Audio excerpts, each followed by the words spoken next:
Good evening, all. I'm Ed Gallagher, President of the American Scandinavia Foundation. Sorry. And it's my great pleasure to welcome you to Scandinavia House tonight for this very special program, which marks the 70th anniversary of the United Nations and is a unique celebration in words and music of Dag Hammarskjöld, the second UN Secretary-General, who was described by President John F. Kennedy and many of his contemporaries as the greatest statesman of his time. This tribute has been conceived by His Excellency, Mr. Jan Eliasson, Deputy Secretary-General of the United Nations, and he presents it here with the celebrated Swedish pianist Per Tengstrand. We are especially privileged this evening to have one of Sweden's greatest diplomats of the present day here to pay tribute to Mr. Hammarskjöld. It is a special pleasure to welcome Mr. Eliasson, who has been a dedicated friend and supporter of the American Scandinavian Foundation and was one of the leading figures in the creation of Scandinavia House. We're very grateful that he has taken the time from his very busy schedule to put this program together and be here this evening. His collaborator tonight is Per Tengstrand, one of Sweden's most celebrated musicians. Per has had a long and rich association with Scandinavia House also. He was one of the first musicians to perform on this stage and has done so frequently over the past 15 years. Most recently, he has been presenting his series Music on Park Avenue, which continues on February 5th, only a couple weeks away, when he performs the Moonlight Sonata. I hope you will all join us for that. Now, I ask you to join me in welcoming Per Tengstrand as he begins the program with a selection from the Appassionata.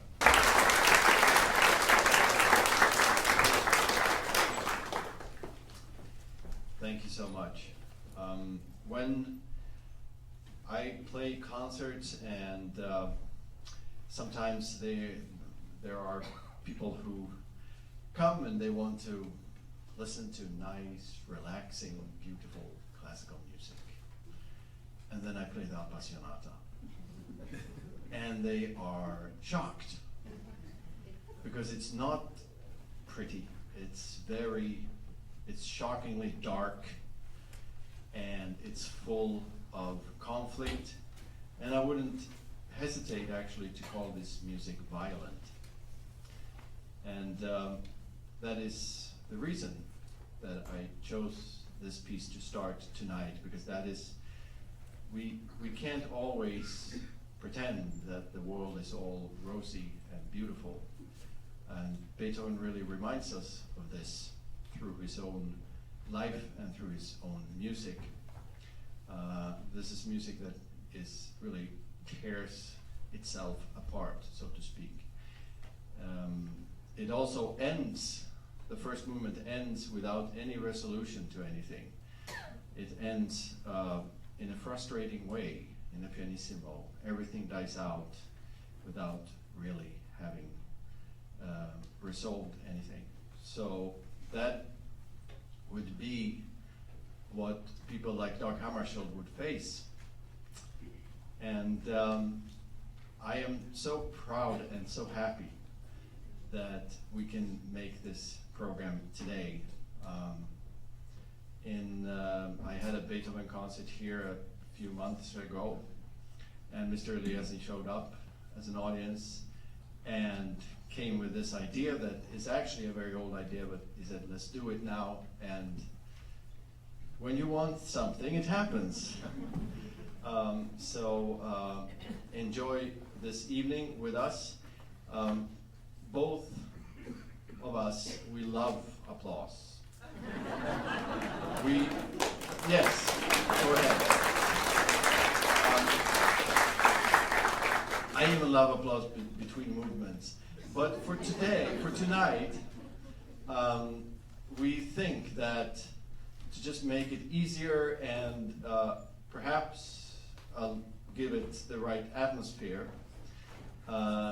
we will ask everyone to hold on with their applause until the very end.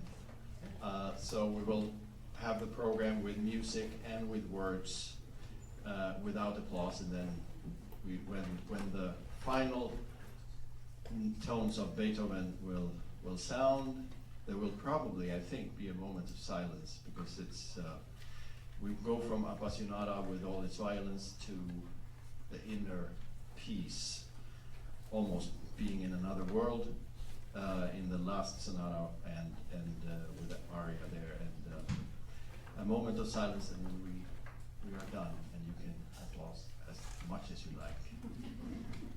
Thank you very much, and welcome so much to this concert and to future concerts here and in Music on Park Avenue. Thank you very much.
Thank you, Per, for so powerfully setting the tone for the beginning of this evening. You have the role of a diplomat now, because you have to move us from chaos to comfort in the shortest possible time. And you have promised comfort in the end. This certainly reflected, this music was completely congenial to my mood. Spending most of the time dealing with the troubled world of today, the turbulence and the turmoil that we see all around us, the uncertainties and the dangers. But I also picked up from Per and Beethoven the determination and energy that you heard in this music. So I have hope, both for this evening and for the world.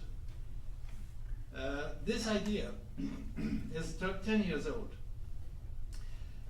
10 years ago, Dag Hammarskjöld would have turned 100 years old if he had to be, if he were alive.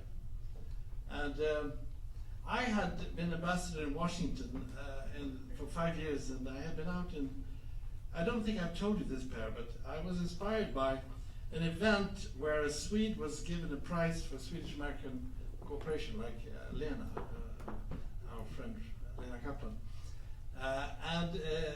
I gave my speech, I was also honored, and he gave his speech, but it wasn't speech. Instead of thanking, the way you can thank when you give a speech, he quoted, he read from a poem of Carl Sandburg. He was a Swedish American, as you may know, Carl Sandburg. And then he sang. He started to sing a strange song from Wisconsin, from Joe Johnson from Wisconsin, Swedish American way of speaking J and J. And I never forget this, because that was the most powerful thank you speech I have seen. So I said to myself, I think we need in this world to combine music, art, with the messages that we stand for in our work. And my time at that time, Swedish Forest Service, and now the United Nations. So you are part of an experiment. We'll see how this goes. But I felt that the markings, vägmärken in Swedish, waymarks, were so beautiful and meant so much for me personally that I wanted to try to see whether these waymarks could get an extra dimension by the music and vice versa. So we'll see how it works. For you who don't know Hammarskjöld in detail, many of you do probably, since you've come here, and it must have rung a bell somewhere in your hearts and brains. This is, of course, the role model of Swedish diplomacy and of international diplomacy. I will be personal to this evening and tell you that I was a Navy cadet and I was on board a destroyer in the northern Baltic at an exercise in very bad weather and harsh conditions. And then on a radio, shortwave radio, we heard that Hammarskjöld had died. This was the night between the 17th and 18th of September 1961. Now you can calculate my age also, I'm sorry to say. And this was my 21st birthday. And actually, I think that's the day I decided that I would work at the United Nations. He was another connection I had to him. I became one of the most greatest periods when I was Deputy Foreign Minister, Cabinet Secretary in Swedish. And I'm sitting 5-6 years at the same table, the Haupt, the Swedish carpenter and furniture maker Haupt, his desk. And I open up the drawer and there's a note by Hammarskjöld. He was sitting behind the same desk. Really spooky almost, but fantastic feeling. He's been with me all this time, all these years, all the time. Like some other Swedes, Kati Martin is here today. You've written books about Count Bernadotte and Raoul Wallenberg, and Hammarskjöld is in that category for me. He had a great career, of course, and did lasting contributions to the United Nations. I see several of my colleagues from the UN here. the role he played for creating the peacekeeping operations, the role he played in preventive diplomacy, the importance of UN presence, international eyes and ears. I see the correspondents well represented here from the UN, the importance of presence on the ground. Rwanda, we were not there. Central African Republic, we are there. Some conclusions from Hammarskjöld's underlining of the presence of the UN in crisis situations. He also was fantastic in describing what an international civil servant is. International, civil, and a servant. And that we have our adherence, our loyalty, primarily to the UN Charter that I always carry in my pocket. Here it is. And that we serve all nations, and that we serve on the basis of the principles of this charter. Hammarskjöld was so strong in conveying that message. But here I come to my point, and this will give you a chance now to see the musical chapter taking over again. He also had another dimension which is not so well known, and that is his absolute passion for culture, for the arts, for the music, for literature, for philosophy, religious.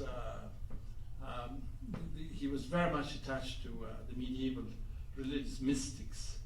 All this was a reality in his life. He was a member of the Swedish Academy, one of the 18. He was part of the selection of Nobel laureates. He read the books that one decided upon for Nobel Prize. So many of the colleagues at that time, but also now, when I was permanent ambassador at the UN and foreign minister, I heard the question always, what a fantastic Secretary-General, but how could he have time? Because he was away doing, listening, going to concerts. So Dick Goldenberg, you might have known, he was a friend of Barbara Hepworth, and he was all around, and they said, how could he have time, be such a good and strong Secretary-General? And at the same time, spend so much time with arts, the life of arts. And now I start to understand why. I think that is the reason, part of the reason that he was such a great Secretary-General, because he had that spiritual dimension also, that gave him the strength and energy to face this turmoil, this turbulence, these hugely difficult issues that he had to face with, and the most impossible job in the world.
After his death,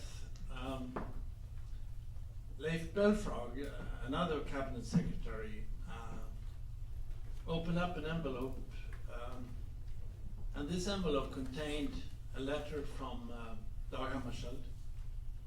And the letter was very modestly written.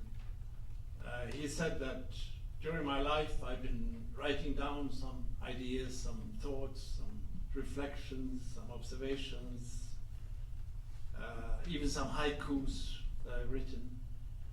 You will have them here, and I'll leave it to you to decide whether you want to have a wider public to read those. What he called vägmärken, waymarks. I think that's a better translation than markings. And of course, Leif Belfrage wanted very much the world to see these vägmärken, these waymarks. So it was published in Sweden in 1963. It was reprinted, and the same thing in the United States and in England when it came out in 1964. The book that I have here, I'm a lucky one. I've been chasing. I have 4 copies now. If anyone can get the first edition for me, I would be very grateful to buy it from you. It's still 1964, but I think it's still the 11th printing. Can you imagine how it was bought and read all over the world at the time?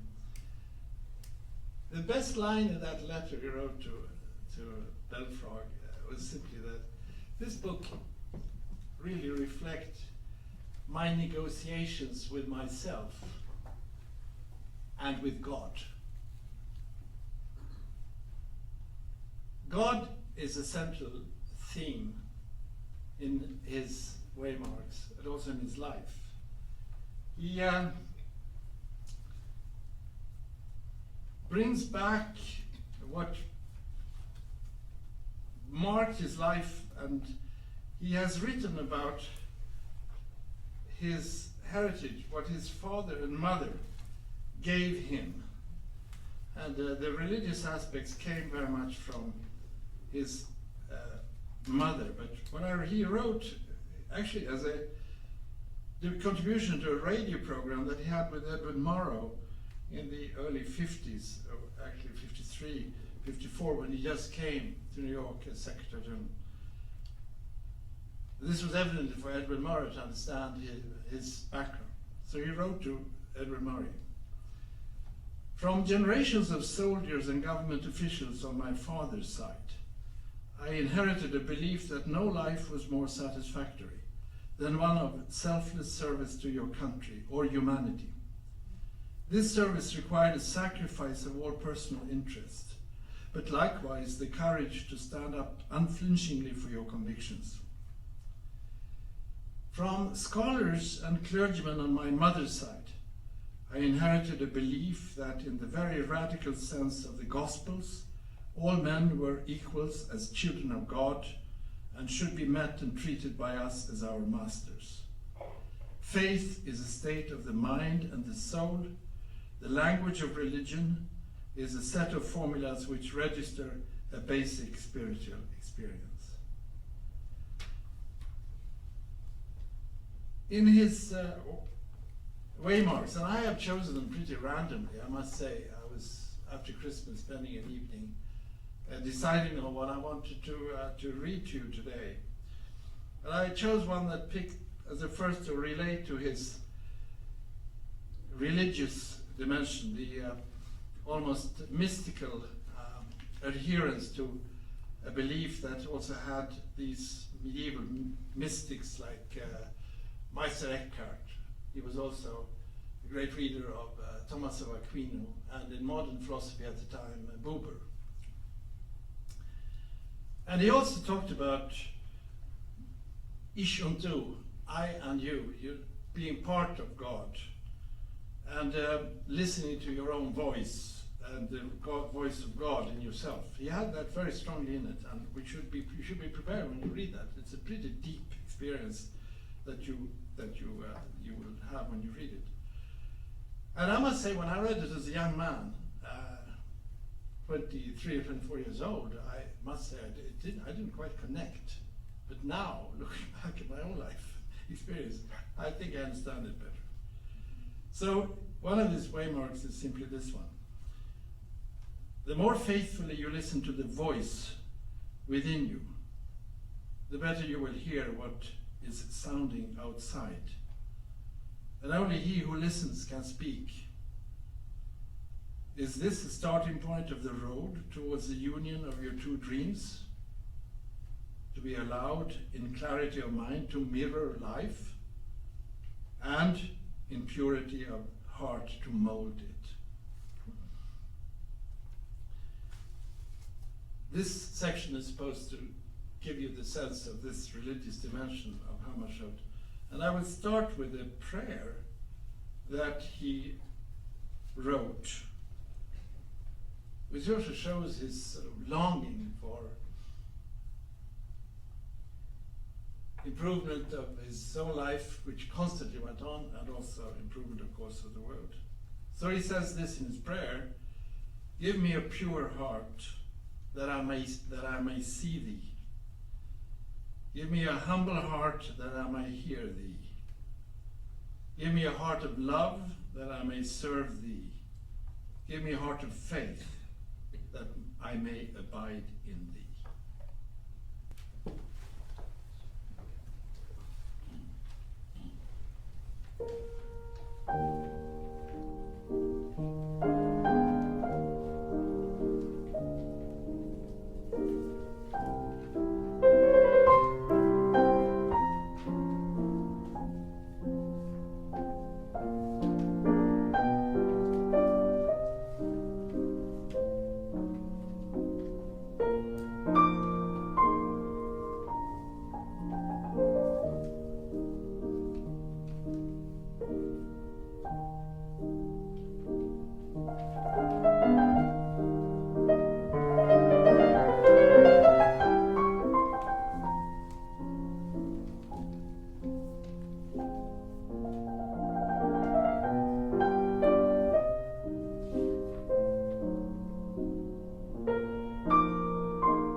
He very simply felt that if you have a strong set of principles and values that are central to you and that you believe in with passion and also an element of compassion, then the daily work becomes so much easier and the daily decisions are so much easier. That's why I carry the charter in my pocket. The preamble and chapter 1 is worth reading by everyone. These waymarks are in fact ethical road signs for himself and also for others, of course.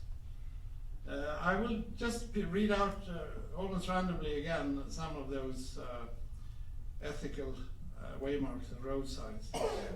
One of them I think is a favorite of the president of the United Nations Correspondence Association, Pamela Falk, because you showed me the same text that I'm reading to you right now when we sat down. Never look down to test the ground before taking your next step. Only he who keeps his eye fixed on the far horizon will find his right road. I have a paraphrase of that, and in my speeches in the UN I probably have gone a bit too far in paraphrasing this one to what I am saying. I am saying that I think Hammarskjöld had two interpretations of the future. One was vision and horizon, the far horizon, the vision. But then he was also, which you will see in one of the other quotes, he was also very much hands-on and quite a decision maker. He also said, after having said this lofty phrase, about the horizon and the vision, he said, and then remember, never forget, I heard him from people who have met him and who he said that, never forget the future is also the step that you take tomorrow. In other words, the future is both the step you take tomorrow and the horizon and the vision. I think that's very, very valuable advice and sort of direction to take in our own lives. And then he was very much nature-oriented. I will come back to that in one of the next segments of the program. But he was quite a mountaineer. He was really very skilled mountain climber. Not as skilled as those guys you see in New York Times today. I almost couldn't open the paper when I saw it.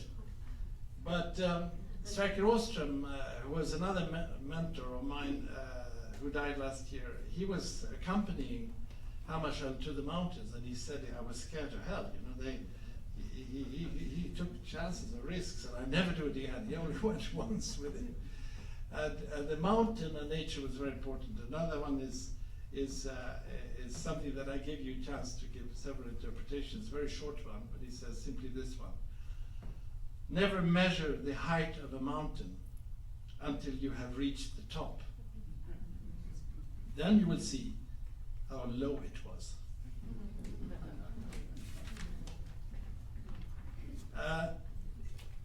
He was also very much,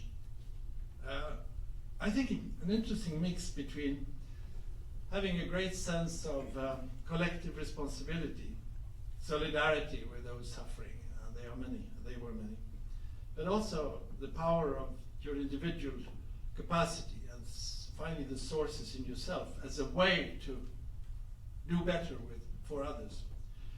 And I found one waymark that I think covered this theme, and I read it now. Hunger is my native place in the land of passions. Hunger for fellowship, hunger for righteousness, for a fellowship founded on righteousness and a righteousness attained in fellowship. Only life can satisfy the demands of life. And this hunger of mine can be satisfied for the simple reason that the nature of life is such that I can realize my individuality by becoming a bridge for others, a stone in the temple of righteousness. Don't be afraid of yourself. Live your individuality to the full, but for the good of others. Don't copy others in order to buy fellowship, or make convention your law instead of living the righteousness. To become free and responsible, for this alone was man created.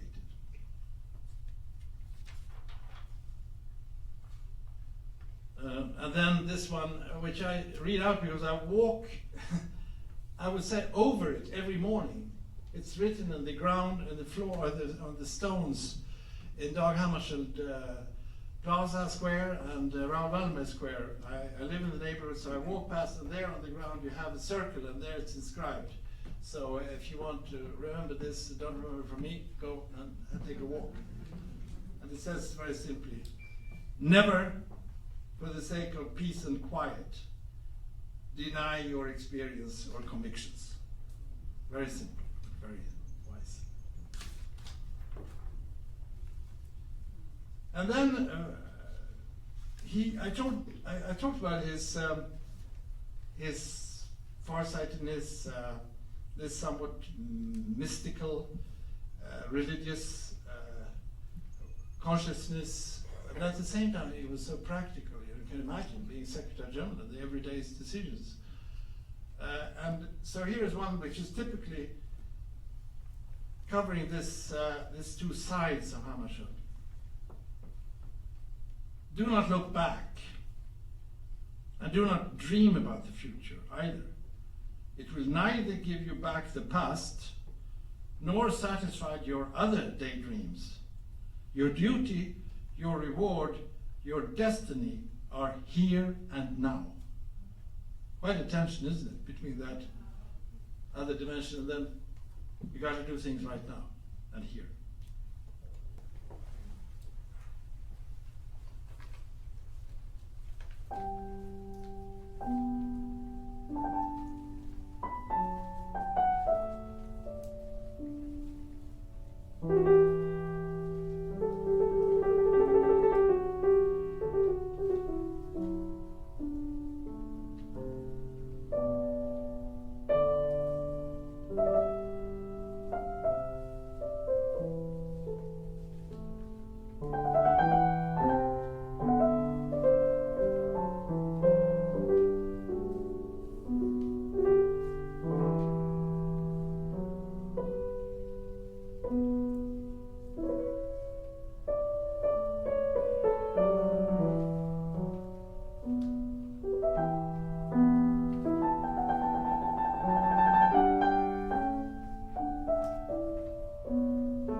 I will now speak about Hammarskjöld's views of the power of arts and the power of nature.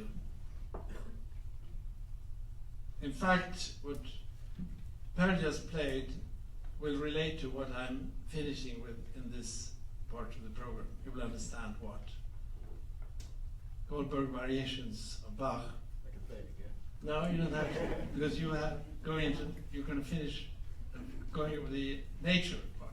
So I will explain why. I want to connect both art and nature in the same segment. I talked earlier about him spending time with Barbara Hepworth. She had her studio and her work upstate New York. He visited often up there. And if you go and visit the United Nations, you should look at this beautiful sculpture, Single Form, which is outside the Secretariat building. It's a beautiful piece, and Hammarskjöld loved it. And he was there when she worked on it. And it was given to him by Mr. Blans, given to the United Nations as a gift after his death. And we have that in the center outside the Secretariat. He wrote a poem about this sculpture, which he called Single Form. The breaking wave and the muscle as it contracts obey the same law. An austere line gathers the body's play of strength in a bold balance. Shall my soul meet this curve as a bend in the road on her way to form? He spent a lot of time with literature, reading French poets, and he was actually the one who suggested Saint-Jean-Perse as Nobel laureate. No, very few people knew about him. It was Hammarskjöld who loved French poetry who discovered him. And he himself wrote poetry, some very simple, very direct, and some more difficult to sort of find the tenet or the basic idea. But I read one in Swedish because I want you to listen to the Swedish language, also to hear the melody, and then I'll give you a very simple translation. And this is one of his more direct and simple poems. Vägen, du ska följa den. Lyckan, du ska glömma den. Kalken, du ska tömma den. Smärtan, du ska dölja den. Svaret, du ska lära det. Slutet, du ska bära det. This was the only poem that rhymed in his whole production of haikus and poetry. And the translation very simply: the road, you shall follow it. The fun, the happiness, you shall forget it. The cup, you shall empty it. The pain, you shall conceal it. The truth, you shall be told it. The end, you shall endure it. I can't refrain also from mentioning a fascinating part of his diplomatic work. There were 15 American airmen caught in China during the Korean War. And the Chinese didn't consider these prisoners of war. They had landed on Chinese territory, and they had simply then, from the Chinese perspective, broken against territorial integrity. So they were captured in China, and they were languishing there in 1954. And UN was at the position where there was a little bit of diplomatic space, as we call it. US and China had no diplomatic relations, and Hammarskjöld took a gamble and decided to go himself to China for many reasons, but not least this one, to try to get the release of these 15 American airmen. He met the very erudite and impressive Mandarin Zhou Enlai, who had a tremendous knowledge and interest in literature, history, religion. They spoke a lot. There's a book has come out by Roger Lipsey on this spiritual dimension of Hammarskjöld, where he describes this visit to China. They spent 2 or 3 days together, and the colleagues who were there at the time were completely impressed, because they spoke about some diplomatic and political issues, but they also spoke about poetry and history, and the two men had a very good contact. At that time, when we didn't have the hysterical pace of news as we have today, Media accepted the visit was done, not much came out, he wasn't scandalized, but he made a good attempt. And then, this was in January 1955. In the end of July that year, Hammarskjöld turned 50, which is a big day in Sweden, I guess in the US also, but in Sweden it's really big. So he was celebrating with friends on his birthday, and then suddenly there was a phone call from the Chinese ambassador in Stockholm. And the Chinese ambassador presents his congratulations on his birthday. And then he says, I also can convey to you congratulations from Premier Zhou Enlai. And you might be interested that today, on your birthday, we are releasing the 15 American airmen. In other words, no effect of the Chinese-American lack of dialogue, but rather a personal gesture to Hammarskjöld. Interesting diplomacy, isn't it? I wish we could solve a problem like that today. And now to give you the Bach theme, you notice that Per was a bit uncomfortable there when he didn't get the cue that I was supposed to give him. Am I right? Right, very good friends. And the thing is that Hammarskjöld had a habit, not so often, but he did it a couple of times a year. He had a dinner at his own home. And he invited a select group of people. It was quite a selection, and the people were very proud to come. They came usually early, 7 o'clock, something like that, 6:37. And then when they came into his apartment, he said, please, today I will serve you Bach. Another time was Handel. He was very much Bach and Handel man. And could I suggest that while we have this dinner, and he had a wonderful cook, great food, we are quiet. Let's not say a word. Let's just listen to Bach. And then, after 2 hours or so of Bach, not a word was spoken. Hammarskjöld was glowing. And people put on their coats, then Hammarskjöld came up. Didn't we have a wonderful evening together? Here I come to the power of nature. I will be very brief on this. I already mentioned the mountain climbing. His poems are very, in my view, very beautiful descriptions of nature. And I will choose parts of a long poem that he wrote about Hudson Valley.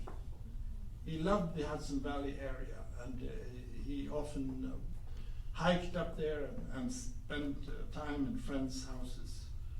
And he wrote this at the end of a summer where he had had a few days of retreat with friends in Hudson Valley, and he wrote this. This is pretty far from the cold New York today.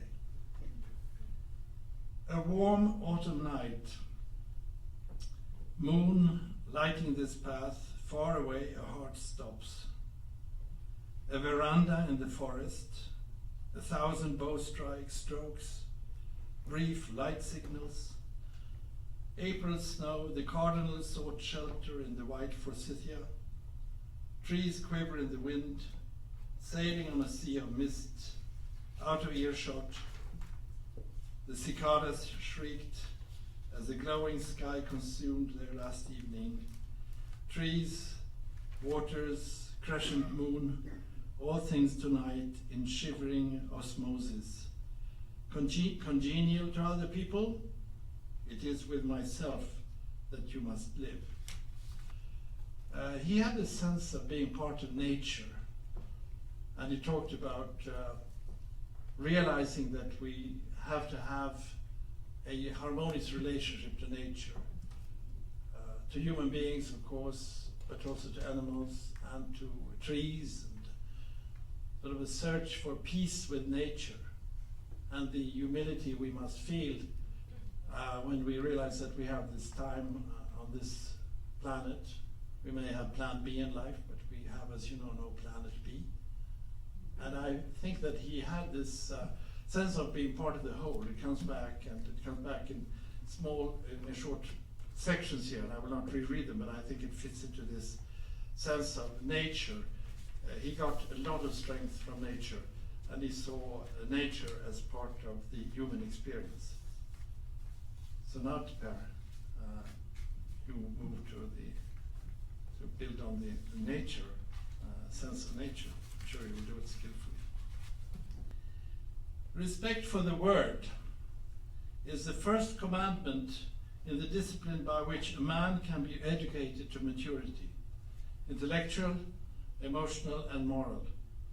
Respect for the word, to employ it with scrupulous care and an incorruptible, heartfelt love of truth, is essential if there is to be any growth in a society or in the human race. To misuse the word is to show contempt for man. It undermines the bridges and poisons the wells. It causes man to regress down the long path of his evolution. Pretty strict, isn't it? And you certainly think twice before you put that final touch on your report back or your advice, but I think it's a very, very strong word.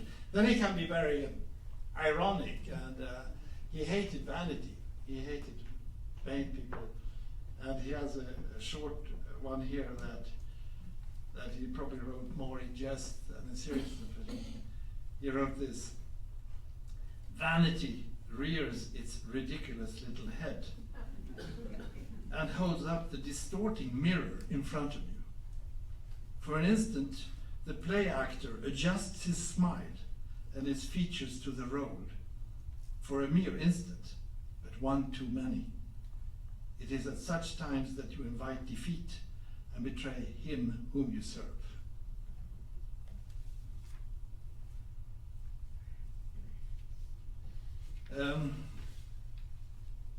I also think it's fitting to today, when we have the horrors on our minds, the horrors from Iraq and from Nigeria and Paris, when we should realize that what is going on is a conscious strategy to make people afraid. What we are seeing is a provocation against the basic values that we stand for, and our reactions will be so important. And of course, we have sometimes reason to be scared, but we must not be provoked. We must make sure that we don't reduce the values and the beauty of our own societies that we have stood for so much, and the principles on which they have been built. So fear. When I read those first few comments after the horrors of 9/11 in this country, I said to myself, we will see now a wave of fear. And Time magazine had a special, I think, edition called The Fear Factor, sort of instead of the Man of the Year for that year. And now we have the same phenomenon to think about, the way we now deal with the present situation in Europe and in the United States and all over the world, and the risks of polarization which are there and which are an intended result of these actions. That's why I just wanted to pick up one poem he wrote, which ends on this line that is so important, I think, for all of us now. And he wrote this. And often he wrote in the form of prayers, and this is that tradition. Hallowed be thy name, not mine.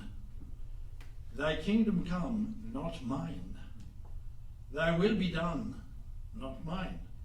Give us peace with thee, peace with men, peace with ourselves, and free us from all fear.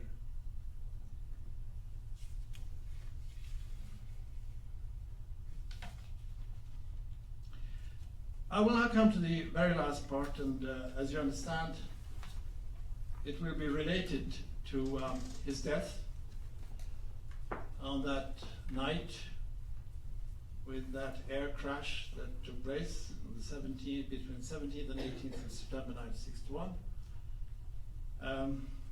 By the way, among the things that were found in his briefcase outside the plane Human Charter, and an attempt to translate Buber's Issue 2 into Swedish, constantly working on this, both on the diplomatic mission that he was just into, a hugely difficult one, going to see Chombe in Katanga was his intention, and then also these distractions, the art, the cultural dimension that was there constantly in his life. But what I found so striking and almost tragic was to see, when you get close to the end of his life without him knowing it, of course, was that there was a strange sense of premonition that something was going to happen to him. And I have picked 2 or 3 of these waymarks that gave me that sense that he almost felt that something would happen of this nature. So I'll read some of those. When I think of those who have preceded me, I feel as if I were a party in the dead hour, which has to be got through after the guests of honor have left. When I think of those who will come after, or survive me, I feel as if I were taking part in the preparations for a feast, the joys of which I shall not share.